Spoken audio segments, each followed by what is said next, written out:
Hey, shalom, shalom. I want to start saying all praise and glory to Yahweh, Bahashem, Yahweh Shai, Bahashem, Rakah, Kodash, double honors to the apostles, elders, great millstone, and shalom, Wakasad, Lahabakyar, which is peace and mercy to the elect throughout the four corners, wherever you may be. I'm the brother Amar from the branch of GMS Cleveland, coming back at you with another video. Lord willing, this be edifying. And this lesson is going to be going into being dispassionate. Now, you might ask, what does the word dispassionate mean? Well, I'm going to get into it in a minute, Lord willing. You know what I'm saying? I just want to start it off real quick in this, in this book, First Thessalonians 5:1, which is actually this this chapter right here in First Thessalonians is actually one of my favorites. But let me get right into it, man. It says, verse 1. It says, "But of the times and seasons, brethren, you have no need that I write unto you. For yourselves know perfectly that the day of the Lord so cometh as a thief in the night." Right? Now, this is letting you know how the Lord will come back. So it's elaborating or alluding to the Lord will come back as a thief in the night. Now, when a thief, steals something from a house or facility, they don't let you know when they're doing it. It just happens, whenever. Um, it can happen whenever, you know what I'm saying? So we have to be on the lookout. We have to be on the watch, you know what I'm saying? If the Lord's going to come back as a thief in the night, we have to be mindful of our surroundings. We have to be mindful of the times that we're living in. We have to pay attention to the prophecies, man, all right? It says, and part of paying attention to the prophecies, you're going to have to be a particular way, because with prophecy coming to pass, then that means certain things are going to take place, even in our daily lives, man. You know what I'm saying?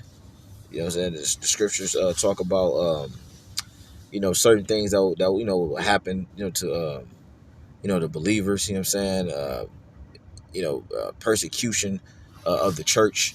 You know what I'm saying? Men that you probably you know not probably, but men that you love and dearly. You might have been with the brother, or the brother might be in the camp for years, and y'all might be real close, and he fall out or whatever. If that happens, then you have to be dispassionate. That's what I'm saying, because there are things with prophecy taking place. There's things that are going to happen that are going to play on your emotions and that are going to affect you.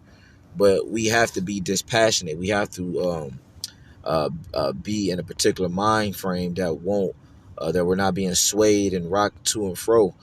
You know what I'm saying? Under everything that happens. So when you look up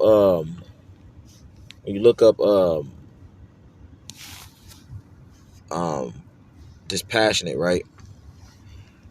It says dispassionate. It says not influenced by strong emotion, and so it says and so able to be rational and impartial, right?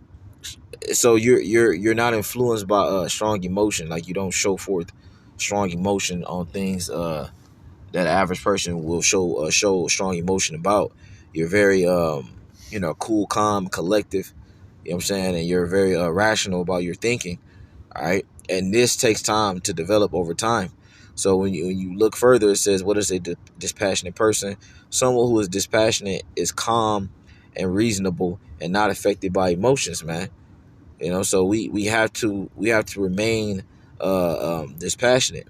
You know what I'm saying? We have to be calm and reasonable, and the way we move and the way we think and how we do things, especially the times that we're approaching, man. This devil is eventually going to come down upon us, having great wrath. You know what I'm saying? Revelation 12:12, man. Knowing that he have but a short time. So with that being said, he's going to be making moves, trying to ties with terrorists, trying to place lies upon us and make us look like we're the bad guy. But no, actuality, it's this devil. You know what I'm saying? It's this dude. Let me see. I'm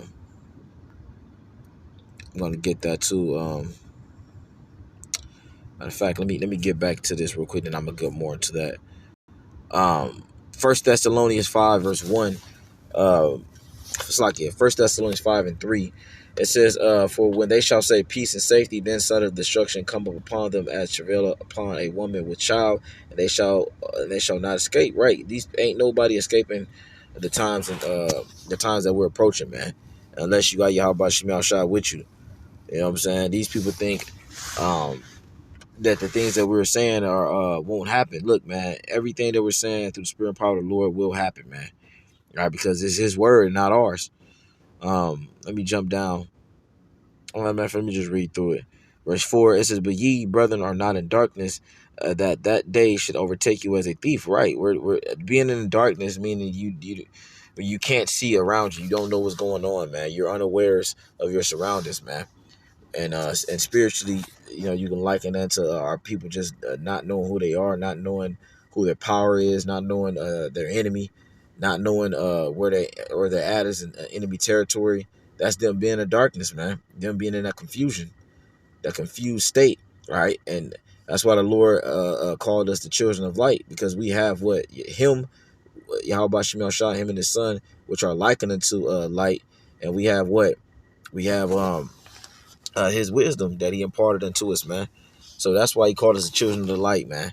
It says, "And the children of the day, we are not of the night nor of darkness. It says, therefore, let us not sleep as do others, but let us watch and be sober, man." So what did the Lord mean by let us watch and be sober? He meant, um, he meant, I'm about to get into it. He meant this, man. Let me get this real quick, man. First, it's already queued up. Um, yeah, when it says verse 6, it says, "Therefore let us not sleep as do others, but let us watch and be sober." Let me see what that word sleep means real quick.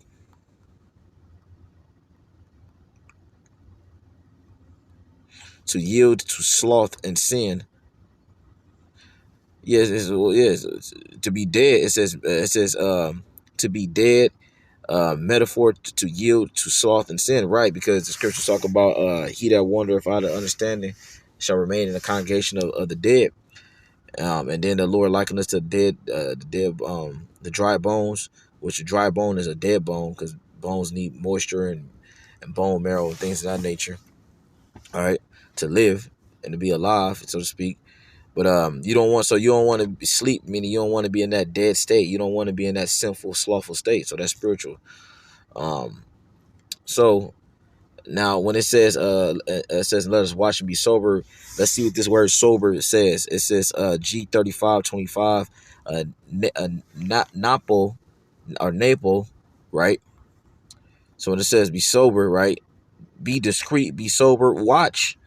It says damn, and this is spiritual too, man, because this is the spirit, because that's what I was looking for. So when you look at this, when you look at the word dispassionate, it links with the actual definition of dispassionate literally links with what they have right here. So it says to be sober, to be calm and collective in spirit, to be temperate, dispassionate. It says circumspect, man. Right, and that's the thing, man. Uh, you have to develop this over time, man. So you have to you have to not show forth strong emotions in every little thing, man. You know what I'm saying? Even when a brother rebuke you or get on you, man, or brother order you to do something in the camp, as far as the Lord's ministry, as far as his ministry goes, and you got a fucking problem with it. You know what I'm saying? Or even like, something that happened today. I'm gonna say this too, man. Personal testimony. I was at work today. Fucking my manager, so-called manager, this nigga, called himself, I guess, getting on me about some minuscule little shit. At first I got a little riled up, but then I was like, you know what, you got it. You know what I'm saying? I got you, bro. I'm saying I'm a render unto Caesar what is Caesar, and I was just thinking, I gotta remain dispassionate with everything. Like I'm not gonna show, Lord willing, I'm not gonna show a strong emotion towards nothing, Lord willing. You know what I'm saying? But this truth and the brotherhood. You know what I'm saying? So we just, we on earth, man. You do the work, you go to work, you work out. You know what I'm saying? You give these people in the world little to no energy. You know what I'm saying? Fuck them. So So when it says, like I said back in First Thessalonians 5 and 6, therefore let us not sleep as do others, which that sleep I just went into is going to be in a slothful, sinful, dead state, as do others, but let us watch and be sober, which being sober meaning what? Staying in a cool, calm, collective spirit, and being dispassionate. Dispassionate means not showing strong emotions. Dis meaning lack of or not, and passionate, what passionate meaning uh, uh, uh, uh, uh having passion. You know what I'm saying? Or emotions. Yeah, matter of fact, let me get that real quick, man. So this is the word dispassionate. It says free from passions, calm, disposed. And we go into it, it means what? It says lack of, not. All right. Opposite of. So it means, so dis meaning lack of. Let's see what passionate means. Passionate, early 15th centuries, angry, emotional, right? Subject to emotion. So dispassionate meaning, well, lack of emotions, man. So when you while you're in this truth, man, you have to show lack of emotions, especially in people towards the world, man. And you just got to develop thick skin. Long story short. Continue on. It says, verse 7, for they that sleep, sleep in the night, and they that be drunken are drunken in the night. But let us who are of the day be sober, putting on the breastplate of faith and love, and for an helmet, the hope of salvation, man. You know what I'm saying? For Yahweh have not appointed us to wrath, but to obtain salvation by our Lord Yahweh Shai Mashiach, right? So understanding that the Lord have called us to receive what Lord willing potential salvation, we gotta understand the mission, and the mission is to continue to preach this word unto the end, no matter what. You know what I'm saying? And even to die for it, if it come down to it, man. You know what I'm saying? It is a heavy burden, so to speak. When I say burden, I'm talking about like just as far as like of the literal, in its literal context. When you look at the word prophecy or burden, they're synonymous with each other. When it said the burden of Nehemiah or the burden of Amos, it's basically going to say oracle or prophecy, because the word Amos, the prophet, his name Amos and Amwas, and the Hebrew Amwas, it means burden bearer. So yeah, the men of the Lord have been does have a burden, which is to bring out this truth against ungrateful ass niggas. And that's the fucked up part about it. All right, let me get this last scripture, man. Let me go back to this. All right, so we got that out the way, man. Now, now, let me get that. Okay, yeah, let me get this real quick. It was another one in Titus that I wanted. Let me see. Let me get that real quick, man. Oh my God. Might be 15. Is it right here?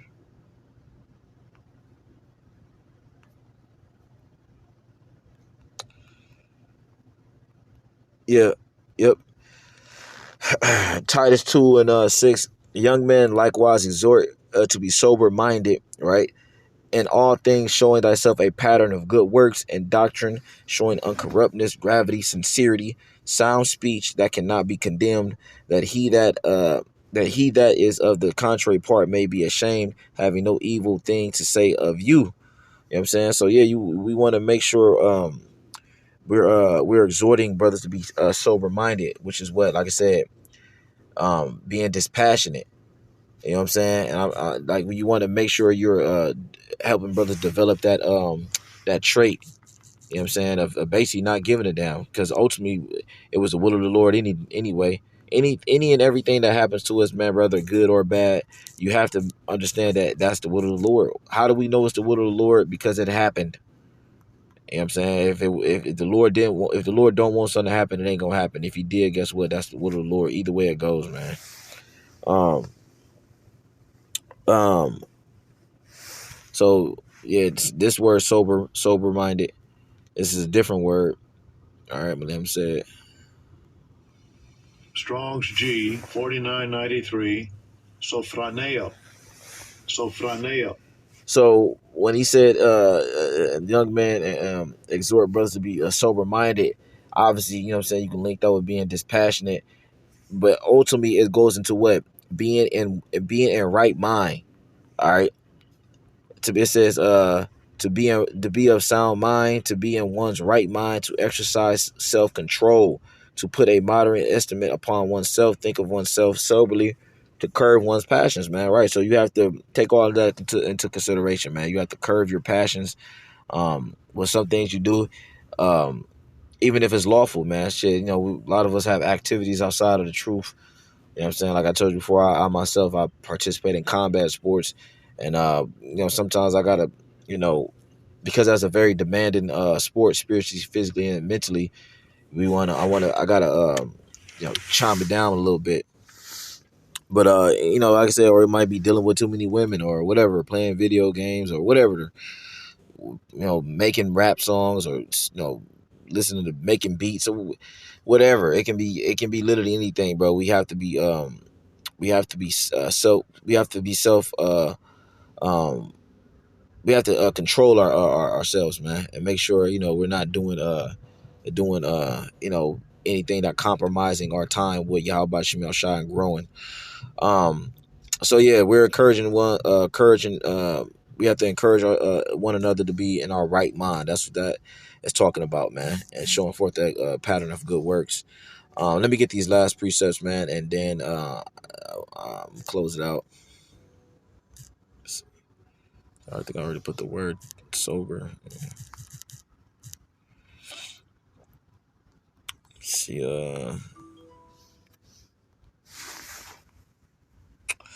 yep, this is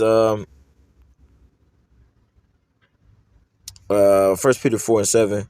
Nah, we get First Peter 5:8. Be sober, be vigilant, because your adversary the devil, as a roaring lion, walketh about seeking whom he may devour. So yeah, we gotta be dispassionate, man, because Satan finds a way to use emotion to rouse people up and to get people to do rash things. You know what I'm saying? Even brothers in the truth, man. So we have to be dispassionate. We have to show a lack of passion. We have to show we have to not be easily influenced by strong emotions. You know what I'm saying? So last scripture, First Peter 4:7. But the end of all things is at hand. Be ye therefore sober and watch unto prayer. You know what I'm saying? And this word sober is the same word I just read, um, which is different from Naples, the other one, which is talking about dispassion. This one is the one I just read, being in your right mind and having self control. So yeah, if the end of all things is at hand, so we have to be in our right mind and have self control. All right, and it says watching to prayer. So hey, I pray it's edifying. With that, I'm gonna give all praise and glory to Yahweh, Ba'ashem, Yahushai, Ba'ashem Rakah Kodash. Double honors to the apostles Ezra Millstone and Shalom.